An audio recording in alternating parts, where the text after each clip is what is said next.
तो hello friends, welcome back to my channel. और friend, आज की वीडियो सीरीज़ में हम लोग बात करने वाले हैं डिजिटल सिस्टम के अगले कंसेप्ट को डिस्कस करेंगे, जिसका नाम है डिजिटल कम्युनिकेशन। काफ़ी इंपॉर्टेंट यूनिट ये है और आज का वीडियो सीरीज़ काफ़ी इंटरेस्टिंग होने वाला है। इसमें दो थ्योरम को भी हम लोग डिस्कस करेंगे। तो सबसे पहला ये पॉइंट कह रहा है कि in digital communication the information is first convert into the digital form and then transmitted.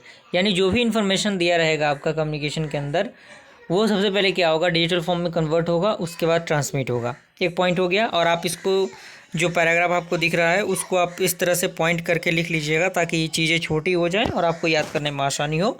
और first the signal is converted into the electrical form using the input transducer. यानी सबसे पहले ये क्या होगा, जो आपका सिग्नल है उसको हम क्या करेंगे, मतलब इलेक्ट्रिकल फॉर्म में कन्वर्ट करेंगे। Then the analogue signal obtain is quantised as well as sample to get the digital signal. यानी जो आपका एनालॉग सिग्नल होगा वो क्या होगा, सैम्पल्ड होगा और क्वांटाइज्ड होगा उसके डिजिटल सिग्नल के द्वारा।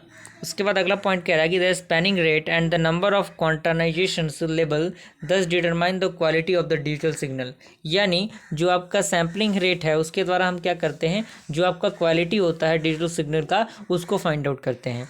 उसके बाद इसी के अंदर डिजिटल कम्युनिकेशन के अंदर एक और पॉइंट आपको दिख रहा होगा, कह रहा है कि more the number of samples per second as well as more quantization level will be there better the quality of the digital signal. यानी जितना ज़्यादा नंबर ऑफ सैम्पल्स होंगे उतना ज़्यादा जो आपका डिजिटल कम्युनिकेशन का जो आपका कैपेसिटी होगा, क्वालिटी होगा, वो क्या होगा, बेटर होगा। एक ब्लॉक डायग्राम आपको दिख रहा होगा जो कि आप कम्युनिकेशन, जो आपका डिजिटल कम्युनिकेशन है उसके लिए आप बना सकते हैं। जैसे आपको सोर्स दिख रहा होगा, सोर्स कोड दिख रहा होगा, इंकोडर दिख रहा होगा, चैनल दिख रहा होगा, मॉड्यूलर दिख रहा होगा, ट्रांसमीटर, एंटीना दिख रहा है, चैनल आपका है। और ये बेसिकली सोर्स का डायग्राम है। तो आप यहाँ पे देख सकते हैं सेंडर से लेकर रिसीवर तक इन सारी चीज़ों को एक दूसरे के साथ क्या किया गया है, अटैच किया गया है। क्लियर? तो यहाँ तक आई होप पूरा प्रोसीजर आप समझ पा रहे होंगे। तो बस कुछ नहीं है, आप सारी चीज़ों को पॉइंट वाइज अरेंज कर लीजिएगा और उसके बाद अपने नोट्स में इसको अच्छी तरीके से लिख लीजिएगा। उसके बाद इसी के अंदर आपका जो एक छोटा सा हेडिंग आता है वो आता है सैम्पलिंग। सैम्पलिंग क्या होता है, तो इसमें कह रहा है कि sampling is defined as the process of measuring the instantaneous values of continuous time signals in a discrete form. यानी ये कंटिन्यूस जो आपका टाइम सिग्नल होता है डिस्क्रीट फॉर्म में, उसी को फाइंड आउट करता है सैम्पलिंग। एंड उसके बाद आपका अगला पॉइंट कह रहा है कि sample is a piece of data taken from the whole data which is continuous in the time domain. यानी जो सैम्पल होता है वो पीस ऑफ डेटा होता है जो कंटिन्यूस फॉर्म में होता है टाइम के डोमेन के रूप में। And when the source generate an analog signal and if that has to be digitized having 1s and 0s, that is high और लो। यानी 1s होगा तो हाई कहेंगे हम उस चीज़ को, अगर 0s होगा तो वो कंडीशन क्या होगा, लो को फुलफिल करेगा। क्लियर? उसके बाद कह रहा है कि this discretization of analog signal is called a sampling. यानी ये जो आपका डिस्क्रिटाइजेशन प्रोसेस होता है एनालॉग सिग्नल का, उसी को हम क्या कहते हैं, सैम्पलिंग कहते हैं।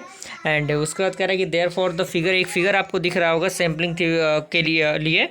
तो ये बेसिकली वो फिगर है, जो फिगर आप अपने नोट में अच्छी तरीके से बना लीजिएगा, क्योंकि फिगर का रिप्रेजेंटेशन बहुत ज़रूरी है आपके point of view of examination से। उसके बाद आपका इसी के अंदर टॉपिक आता है, वो आता है सैम्पलिंग रेट। तो कह रहा है कि तो to describe the signal the gap between the samples should be fixed. यानी ये जो आपका गैप होना चाहिए वो क्या होना चाहिए, फिक्स होना चाहिए। That gap can be termed as a sampling period TS। यानी एक फॉर्मूला होता है सैम्पलिंग रेट का, सैम्पलिंग फ्रीक्वेंसी का, वो होता है 1/TS is equal to FS।